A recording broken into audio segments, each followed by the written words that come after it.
And before we wrap up, a little bit of an addendum to the schedule, but exciting nonetheless. So really excited to welcome Juan Benet to the stage. So Juan Benet is the founder of Protocol Labs.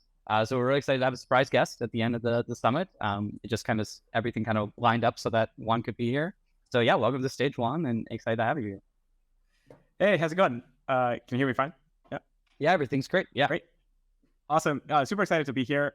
I love HackFS. We've been doing this for a few years now, and it's one of my favorite times of the year to be able to work with all of you and hang out and have fun talking about new ideas, new projects, cool things to build, things that might turn into products, things that might turn into like really good open source projects and so on. So I'm super stoked for HackFS starting.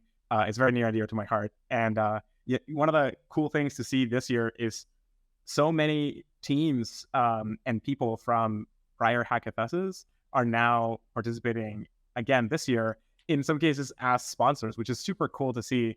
I was like looking through the grid and some of it's like 3 or 4 teams that started as HackFS teams, like where you are right now, turn into projects and then companies, and now are like have good products that tons of people are using, and now are coming back to pay it forward and work with you and build more cool things. So it's really, really awesome to see just that entire cycle rebuilding. So it's awesome to be here. Amazing.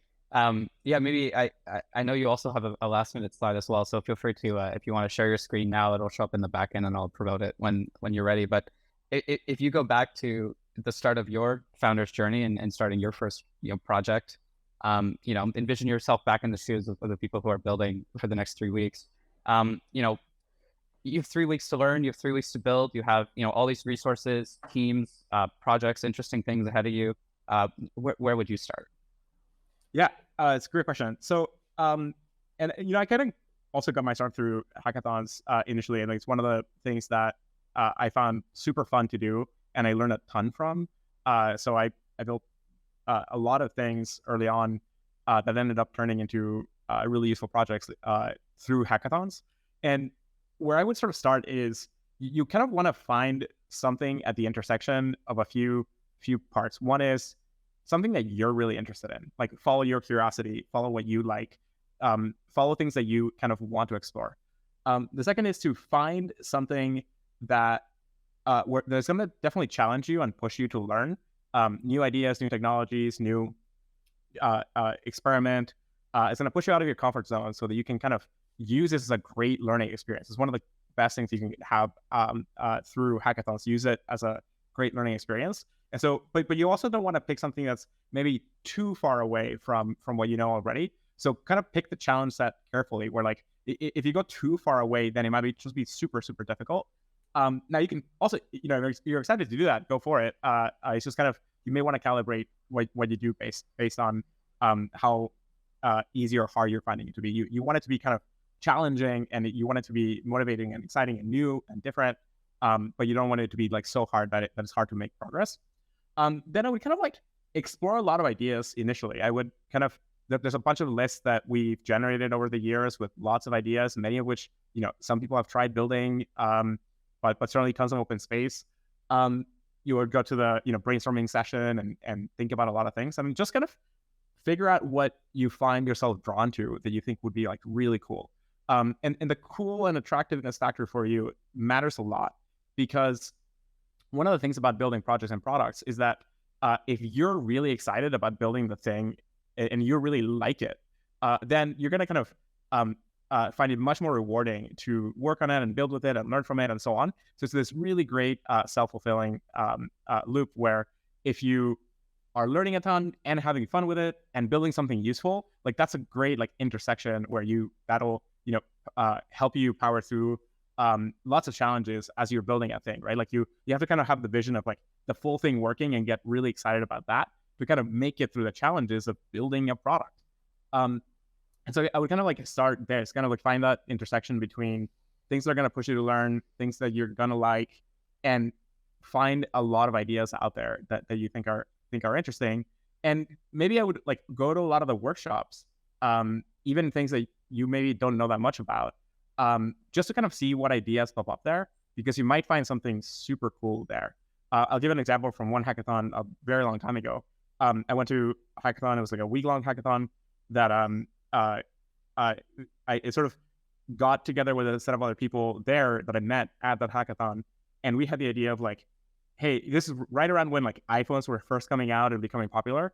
We're like, hey, wouldn't it be great to have like Pokemon, but like on a phone? This is like way before Pokemon Go, and we kind of like made a monster catcher initially in that week, and that ended up turning into like our first startup, and we made a game called Geomon that came out of like that idea, and we just kind of pursued what we thought was really cool and exciting, and that turned out to be a super exciting, fun project.